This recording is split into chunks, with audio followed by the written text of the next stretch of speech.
Across America, hidden in plain sight among ordinary neighborhoods and countryside landscapes, stand homes that defy every convention of residential architecture. These aren't just unusual houses. They're monuments to human eccentricity, grief, ambition, and the strange dreams that sometimes consume us. From a mansion built to confuse spirits to a shoe you can sleep inside, these structures tell stories that are far stranger than fiction, because every detail is absolutely real. In 1886, a wealthy widow named Sarah Winchester arrived in San Jose, California, carrying a burden that would shape one of America's most bizarre architectural achievements. Sarah was born in 1839 in New Haven, Connecticut, where she married William Wirt Winchester, heir to the Winchester Repeating Arms Company fortune. Her life seemed blessed until tragedy struck with devastating force. In 1866, her infant daughter Annie died just 40 days after birth from a wasting disease called marasmus.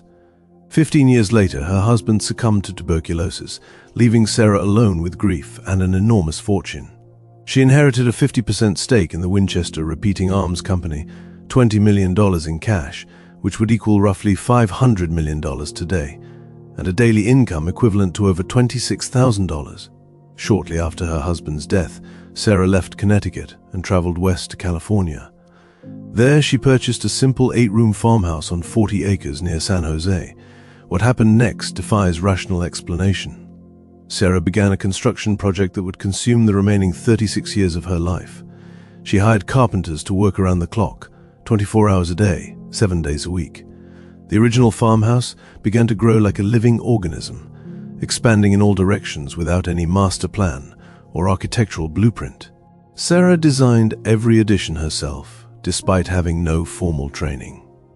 She'd grown up during the Victorian era when her father worked as a carpenter, and she developed a passion for design and architecture, subscribing to numerous magazines and journals on the subjects. But what emerged from her vision was anything but conventional. The house grew to 7 stories tall before the Great San Francisco earthquake of 1906 caused significant damage. By the time construction finally ceased at Sarah's death in September 1922, the mansion had ballooned to 160 rooms spread across 6 acres. Walking through the Winchester Mystery House today feels like entering a fever dream rendered in wood and glass. Staircases climb towards ceilings and simply end. Doors open onto brick walls or drop-offs into gardens 15 feet below. One door leads to an 8-foot plunge into a kitchen sink. Windows overlook other interior rooms instead of the outdoors. A cabinet, when opened, extends through 30 rooms of the house. Despite these bizarre features, the mansion also showcased cutting-edge innovations.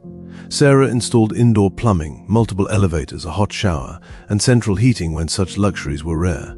She used wool insulation and built a conservatory with drainage systems that recycled water all the way down to the kitchen sink. Every room featured incredible woodwork crafted from hand-hewn southern white oak. There were 47 doors inside, and no 2 were the same, each with a unique wooden latch carved by 5 local artisans. The house also boasted exquisite Tiffany stained glass windows set in silver designs, though many were installed in interior walls where natural light could never reach them. Some windows featured intricate spiderweb patterns, and the number 13 appeared repeatedly throughout the home. Rumors began circulating almost immediately about why this wealthy, educated socialite was building such a strange home. The most persistent legend claimed that a psychic had told Sarah she was haunted by the spirits of those killed by Winchester rifles, and that she must continuously build a house to confuse and appease these ghosts, or die. Another version suggested that construction could never stop or death would find her.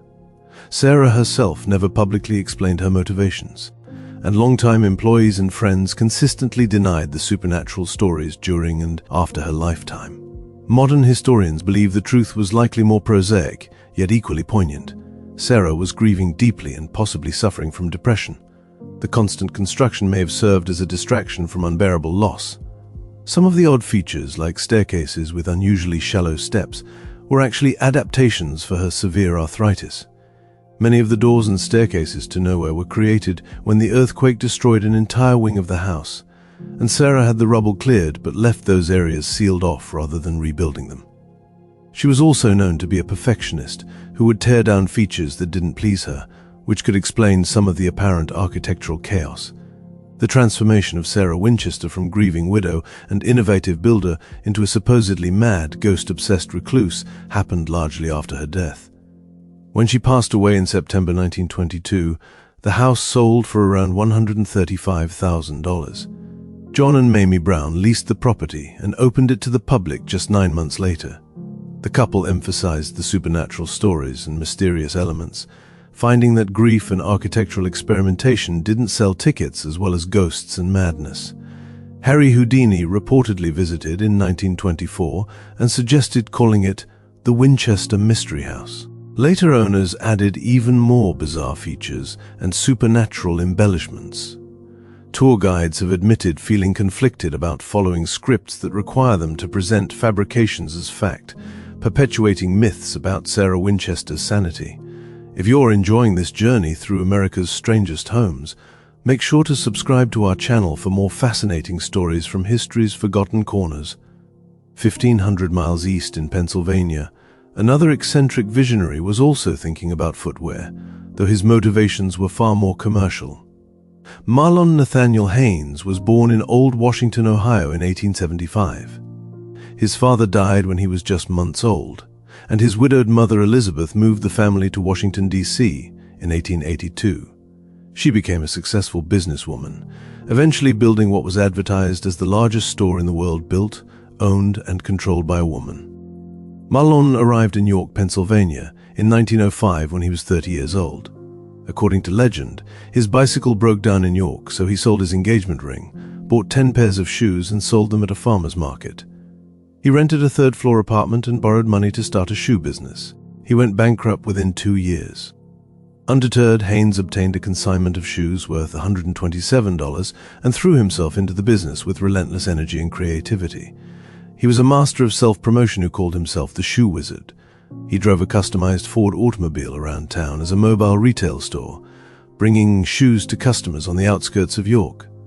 He became an honorary chief of the Hopi, Iroquois, and Sioux tribes, and would ride around his Pennsylvania ranch wearing a feather headdress and cowboy outfit. He held contests for schoolchildren to write essays about the Shoe Wizard's fabulous life, offering cash prizes. He gave free shoes to parents who named their sons Mahlon. He would stand up at baseball games and offer $20 to anyone who could identify him. By 1922, Haynes had accumulated 30 stores. By 1931, he owned the largest shoe store chain in the United States. By 1935, there were 50 Haynes Shoe Company stores across Pennsylvania and northern Maryland. He built multiple buildings in York, including a 3-story headquarters that was demolished in the 1960s, and a 4-story building in 1922 that he later donated for use by organizations like the Boy Scouts. But as Haynes approached his 70th birthday, he began thinking about legacy. Publicity stunts and newspaper clippings eventually turned to dust. He needed something permanent. In the late 1940s, Haynes took a trip to Southern California, where he saw architectural novelties like whiskey barrel-shaped liquor stores and teepee-shaped motels. Inspiration struck. The story goes that Mahlon took a work boot from one of his stores, handed it to architect Frederick Rempe, and said simply, "Build me a house like this." Completed in 1948, the Haynes Shoe House stands 25 feet high and 48 feet long, visible from the nearby Lincoln Highway. The house is built of wood frame covered with wire lath and cement shaped to look exactly like a work boot, one of Haynes's best-selling products. The interior follows the shoe's shape with whimsical precision. The living room occupies the toe, the kitchen sits in the heel. 2 bedrooms are located in the ankle. The instep originally served as a garage but later became an ice cream shop and is now a recreation room. There are 5 stories total, 3 bedrooms, 2 bathrooms, and stained glass windows featuring shoe motifs. One window displays an image of Mahlon himself holding a pair of shoes with text reading Haynes the Shoe Wizard. Even the mailbox is shoe-shaped, and there's a boot-shaped doghouse in the yard. Mahlon never lived in the shoe house himself. Instead, he used it as a promotional prize and community gift. He advertised that 38 elderly couples each year could stay in the house for a free weekend. Many of these couples had never been able to afford a proper honeymoon in their youth. Newlyweds affiliated with his shoe stores could also win week-long stays, complete with a live-in maid, cook, and chauffeur. Everyone who stayed received a free pair of shoes. When Haynes died in 1962 at age 87, he gave the shoe house to his employees. The house cycled through various owners over the decades, serving as a museum and ice cream parlor before becoming an Airbnb rental in 2022. These two houses, the Winchester House and the Haynes Shoe House, represent opposite ends of America's architectural spectrum of strangeness. Sarah Winchester built in secret and sorrow, creating a labyrinth that may have been her way of processing grief through endless architectural problem-solving. Mahlon Haynes built for maximum visibility and joy, creating a landmark that would cement his name in local memory long after his death. Both succeeded in their aims, though perhaps not in the ways they intended. Sarah's home became famous not for its genuine innovations and craftsmanship, but for ghost stories that were largely invented after her death. Mahlon's monument to showmanship has become beloved not just as an advertisement, but as a cherished piece of American roadside culture. These structures remind us that homes are more than shelter. They're expressions of our inner lives, monuments to our obsessions, and sometimes our only way of making sense of an incomprehensible world. Sarah Winchester, standing just 4 feet 10 inches tall, transformed grief into a 160-room mansion. Mahlon Haynes turned showmanship into a permanent landmark. Both left behind buildings that continue to draw millions of visitors who come to witness what happens when human ambition, eccentricity, and creativity combine with the simple act of construction. The Winchester Mystery House has welcomed over 12 million guests since opening to the public in 1923. It was designated a historic landmark in 1974 and listed in the National Registry of Historic Places. The Haynes Shoe House received a historical marker from the Pennsylvania Historical and Museum Commission in 2023, recognizing it as a notable example of mid-20th century programmatic architecture. Both homes have inspired films, books, television shows, and countless photographs. In the end, these weird houses tell us something profound about the American spirit. We're a nation that has always made room for dreamers and eccentrics, for those who look at conventional wisdom and decide to build something completely different. Whether motivated by grief, commerce, creativity, or simple obstinacy, the people who built America's strangest homes were all pursuing visions that made sense only to them. And in doing so, they created landmarks that belong to all of us.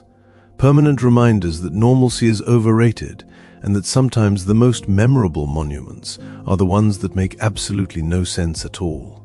If you found this story fascinating, hit that like button and subscribe for more incredible tales from history's stranger corners. These houses are still standing, still welcoming visitors, still keeping their secrets, and still inspiring wonder in everyone who encounters them.